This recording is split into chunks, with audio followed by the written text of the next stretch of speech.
Qış sözü ilə bərabər bir də dəm qazı problemi gətirir. Çox təəssüflər olsun ki, yəni dəm qazından boğulma hadisələri baş verir.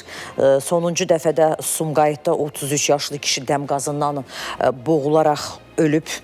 Hadisə Sumqayıtın 52-ci məhəlləsinin Duzlaq küçəsində yerləşən fərdi yaşayış evlərindən birində qeydə alınıb və ilkin məlumata görə 1993-cü il təvəllüdlü Amil Qarayev hamam otağında dəm qazından zəhərlənərək ölüb və fakt araşdırılır. Gəncədə də eyni analoji hadisə yaşanıb.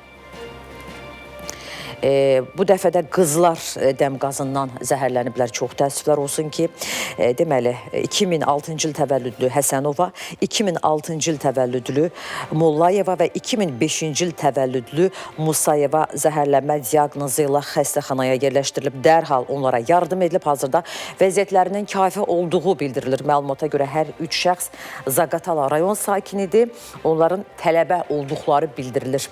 Zəhərlənən şəxslər yaşadıkları evdə dəm qazından zəhərləniblər. Faktla bağlı araşdırma aparılır. Bəli, 2026-cı ilin 2-ci ayını yaşayırıq. Ancaq dəm qazından boğulma ilə bağlı xəbərlər gündəmdən düşmür. Bu barədə dəfələrlə maarifləndirici sujetlər hazırlasaq da dəm qazı can almağa davam edir.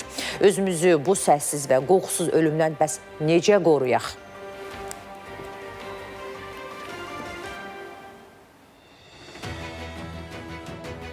Azərbaycanda dəm qazından zəhərlənmə halları artmağa başlayıb. Təkcə fevral ayı ərzində 10 zəhərlənmə faktı qeydə alınıb. Onlardan 8-i ölümlə nəticələnib. Bu isə problemin nə qədər aktual və təhlükəli olduğunu göstərir. Ölüm və ağır zəhərlənmə əsasən fərdi yaşayış evlərində, xüsusilə də hamam otaqlarında qeydə alınır.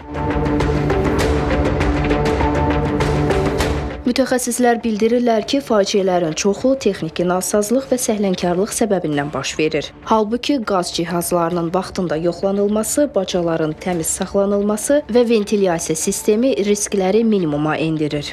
Sanuzelə olmaz qoymaq minutkanı. Çünki o dəm qazı, belə deyək də, o buxarla əlaqəyə girir, həmən dəqiqə baş verir zəhərlənmə. O da içəridə o qədər hiss eləmsən, ancaq baş ağrısı hiss edirsən.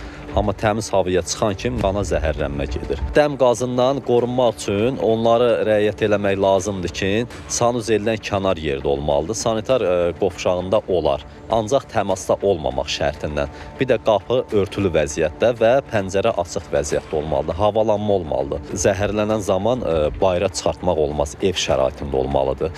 Ki, həkim gələnə qədər bayıra çıxarılan zaman, təmiz hava vurulan zaman o qana tez təmasda olur, zəhərlənmə keçir. Həkimlər deyir ki, dəm qazından zəhərlənmə zamanı ürək və beyin kimi həyati orqanlar kifayət qədər oksigen qəbul etmir. Gizli düşmən deyirik biz buna. Ən böyük fəsadı ondadır ki, karbon monoksid oksigendən 200 dəfə güclüdür və hemoqlobinə birləşdiyinə görə artıq oksigen birləşə bilmir və artıq bizim toxumalarımız oksigensiz qalır və ilk növbədə bu özünü göstərir ürəkdə və beyində göstərir, hansı ki, oksigensiz qalmaya daha həssasdırlar.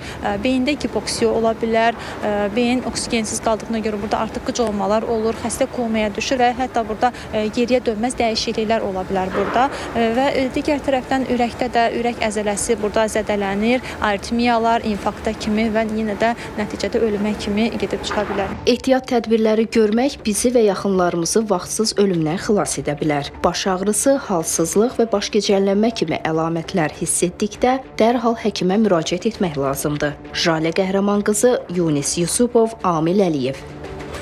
Yəni köhnədən elə Sovet dönəmində isti su, yəni ki, necə deyək, kökündən qazanxanalardan verilirdi. Həmin o isti suyu daşıyan sistem turbalar da yox, borular da yox olub. İndi hündür mərtəbəli, yəni çox mərtəbəli binalarda hər kəs özü su qızdırıcı alır evinə. Nə bilim, bu kombi deyirik. Bax, bu su qızdırıcılardan istifadə olunur. El arasında pitmunutka deyilən qısa müddətdə suyu isidən bu cihazlardan istifadə olunur. Əksərən də bunlar hamam otağında olurlar və aidiyyəti əlaqədar qurum yoxlama keçirirdi həmin binalarda ki, onların yəni maarifləndirici işlər aparırdı ki, hamam otağından, vanna otağından çıxarsınlar. Amma buna rəğmən görünür ki, bu məsələ tam olaraq öz həllini tapmır və insanları da başa düşmək lazımdır ki, insanlar neynəsinlər və isti sudan istifadə eləməlidirlər. Amma maksimum dərəcədə onu vanna otağından uzaq çıxaraq